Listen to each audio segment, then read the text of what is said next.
Okay, this is a bit of a tutorial covering Google Classroom. So I'm just going to show you kind of a dummy class I've made up. That way I can kind of see what you all see as teachers. You're not going to be able to see the student view, but I think you'll get pretty much the basic idea of what you can do here. So, oops, sorry.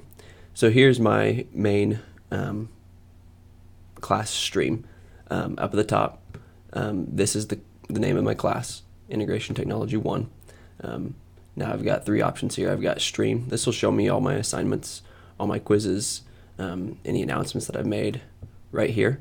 That's also where we can have class discussion. Students is just where you can either add students using the class code that's right here, or you can invite students by email. You also have the option here where students can post and comment, students can only comment, or only a teacher can post any comment. I would imagine that most of you will choose students can post and comment. About, you can give your class a description, tell what room it meets in, what time. You can show the calendar for that class as you set due dates for certain items. So here we are back on our stream. In the bottom right hand corner is a plus button. This will be pretty much how you add anything that you could need. The first option is an announcement, where it says share with you class. That's where you can just type what exactly is your announcement. You can create different topics.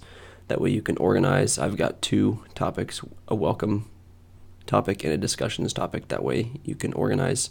On the left, you can see right back here my topics organized. Then with an announcement, you can either upload a file to share. Maybe you want to share a picture that you're going to have your students discuss what might be happening in. You can add a document or sheet from Google Drive, Google Form. You could also do here.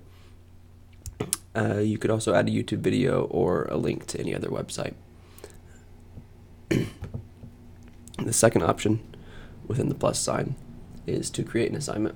This will probably be a pretty big one for most of you.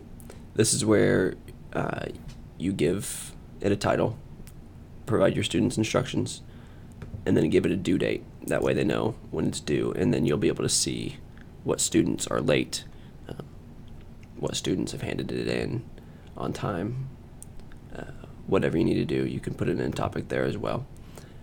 Then from here, you also have the same options. I just want to show you the Google Drive version for now. So let's say I want my students to discuss a question, and I want it to be responded to in a Google Doc.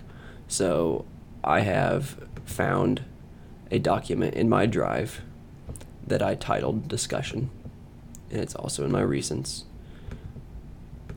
I've clicked on it, and then you click Add. Now from here, don't be too quick after you've titled it and given instructions and a due date to just click Assign. You need to click right here and decide what you want students to be able to do. Students will be able to either view the file, edit the file, which will be this, each student will edit the same file, so it would be a big collaborative document, or I assume that most of you will want to choose this final option, which is make a copy for each student, which if you've got a worksheet and you want students to type 2 to 3 sentences for each question that you have, you need to set it to make a copy for each student.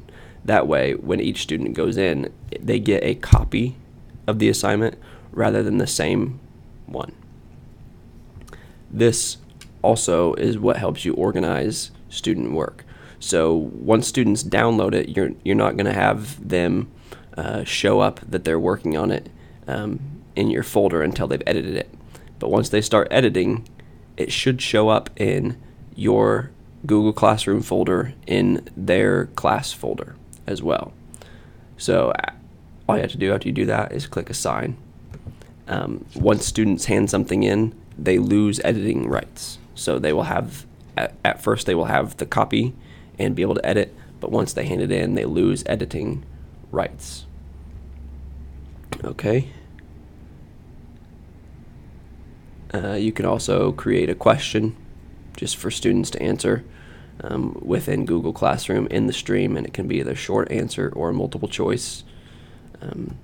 You can toggle whether you want students to reply to each other or if you want students to be able to edit their answer. And again, you've got the same options. Add an attachment, add a Google Drive document, add a YouTube video, or add a link. Okay, now I'd like to show you what you'll see in your Google Drive. So here is my Google Drive folder.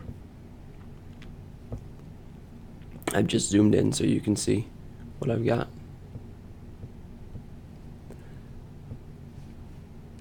Here's my Google Classroom folder.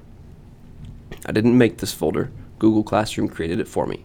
So Google Classroom, anything that my students submit will be right here. So if I click on it, I've got 3 classes, 2 of them that I am a member of. Notice that the folder icon does not have the silhouette of a person like my integration technology class. That means I'm just a student in those classes. So once I click on the class that I own, I don't see anything. But once I have students submitting documents that they have made copies of, that have had copies made for them using that assignment button that we talked about, and they hand them in, then all of their documents will start showing up here with their names attached. So that's why you don't see anything yet. This lets you get away from having to create folders for each student, and it just automates the process much easier. So give those things a shot and let me know if you have any questions. I'm also going to attach a link in the comments below to this website that Google has to show you kind of the workflow that happens when you choose to have Google Classroom make a copy of whatever document it is that you have. So that's also helpful. Let me know if you have any questions.